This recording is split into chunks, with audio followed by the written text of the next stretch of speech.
surveys on the one hand in Europe versus dovish ECB'ers. Which way do you go? I think you go with the positive side.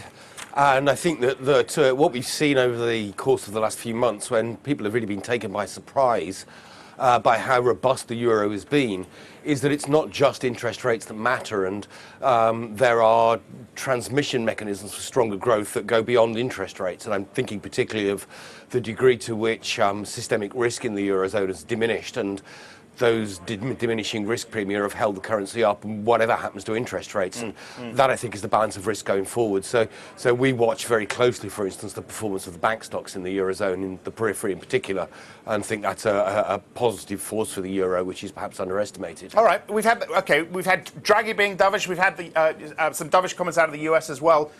Do you go long euro or dollar?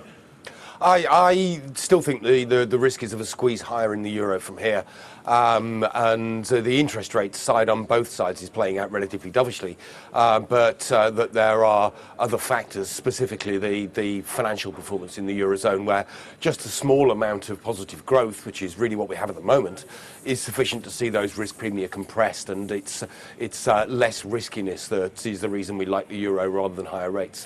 We've also got this split, it seems, at the Fed. Dudley, Fisher, Fisher questioning credibility of the Fed, the potential political showdown in DC. How damaging is all of that for the US? I think relatively limited at the moment. That if the Fed's credibility really were to come into question, that would no doubt be a major dollar negative story.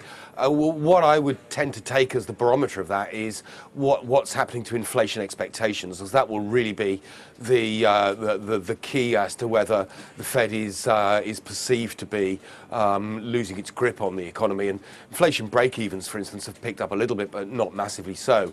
And that for me is the barometer of whether the Fed's credibility is really in question. So far, it doesn't appear to be in question. And the rest of today, I mentioned the Ifo. We got a bunch of ECB speakers as well. What's going to drive FX for the rest of the month, do you think?